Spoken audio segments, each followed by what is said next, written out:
Hello guys, Steven here, back with another video, and here's my first tech review for you guys. Tell me what you think in the comment section below. Hit the thumbs up button if you want to.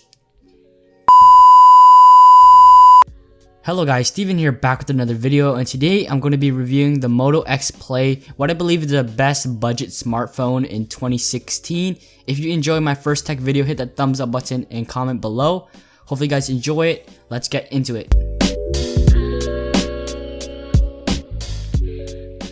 So to start it all off, I just want to say, yes, I did receive this phone from Motorola, but everything I'm going to say is all in my opinion. I wasn't forced or anything to say these things. So obviously, I don't want to just throw specs out there. You can read a website for yourself. I've seen a lot of tech reviews like this, and I just want to say that what I always look for is how it performs in real life situations. How good is it? Like, do you honestly like it? I don't care about specs unless it performs well and it fits my needs. So I'm going to be talking about this phone in real life situation and how it performed as my daily driver these past 2 months.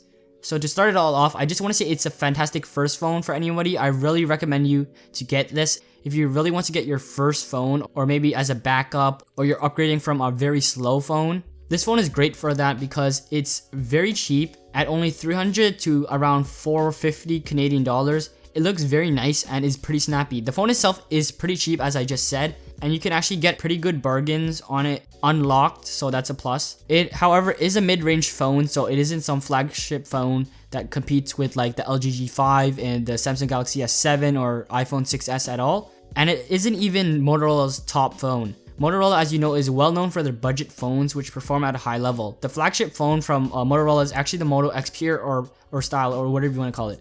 Another really known phone is the Moto G. I actually see a lot of people use Moto Gs because of the cheap price and how well it performs for its price. It's probably the most common budget phone for people these days because it runs Marshmallow as well as its specs compared to its price. So the Moto X Play kind of lays somewhere in between those two phones, price and performance wise. It isn't as powerful as the Pure, and it isn't as cheap as the Moto G.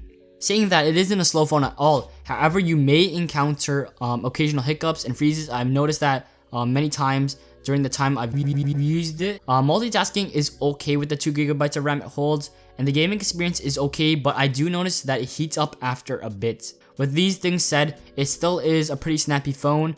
Obviously, it can run Android 6.0, and with its Snapdragon 615 and Adreno 405 processor, it's one of the top phones for its price.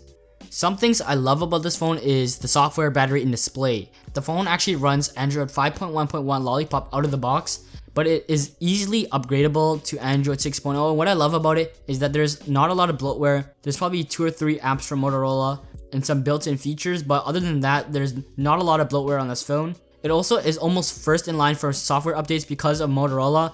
And another thing I love is the battery life. So this phone packs a humongous 3630 milliamp battery and easily lasts me a day. So what you will notice with some cheap phones now is that the battery or the display or the camera is bad, and this phone has a great battery, a decent camera, and an awesome display. So you really can't ask for more for its price. This phone lasts me a day easily. However, that's because I go to school and I don't use my phone often during school. If you have a day job or you go out a lot and you use your phone frequently, I can see you having about like 30 or 40% battery when you come home. That's how good this battery is. There's also the doze feature on Marshmallow, which will help you get even more battery life. And another plus is whenever you need a charge very quickly, or maybe you forgot to charge it overnight, you can actually charge it back very fast using the fast charging capabilities, which they call turbo power. However, a quick charging cable and charger doesn't come in the box when you buy it, so you'll have to buy it separately. Like I said before, the display is awesome. This phone has a 5.5 IPS display, but it's actually very easy to fit in the hand surprisingly because of the small bezels. It's also very light and has a nice textured back, and usually I would put a D-brand or slick wrap skin on it on the back of a phone, but because this phone is so grippy, there's no point of doing so, and the backs are actually customizable. So you can actually change the color of the backs in Moto Maker, so that's a plus as well. It's removable, however you cannot remove the battery, so you're stuck with the battery you have. But there's really no reason why you would need a removable battery because of how good the battery life is already. With a big screen like that, I would expect a much bigger footprint than it actually left. However, this phone is surprisingly smaller than most phones with a 5.5-inch display.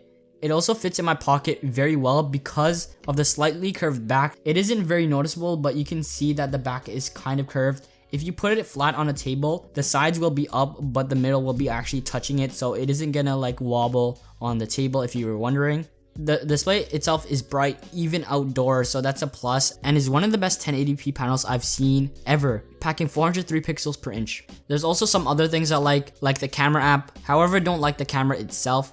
Even with the 21 megapixel shooter, it isn't very good at taking pictures.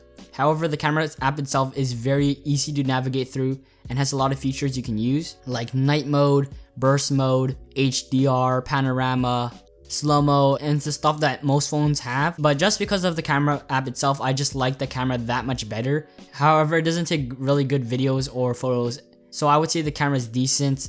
It is not there with the OnePlus 2, however, it isn't bad at all.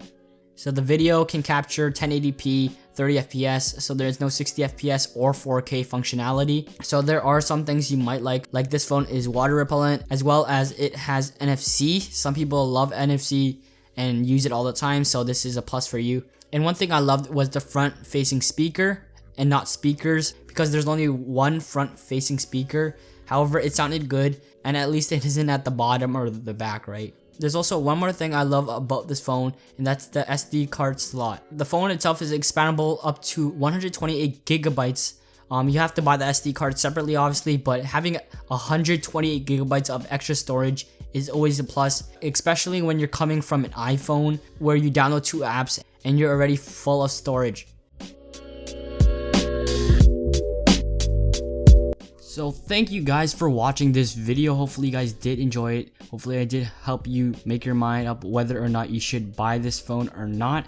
Please give me feedback on how I can improve these tech videos. Hopefully you guys did enjoy this video. My name is Steven, and I'll see you in the next one.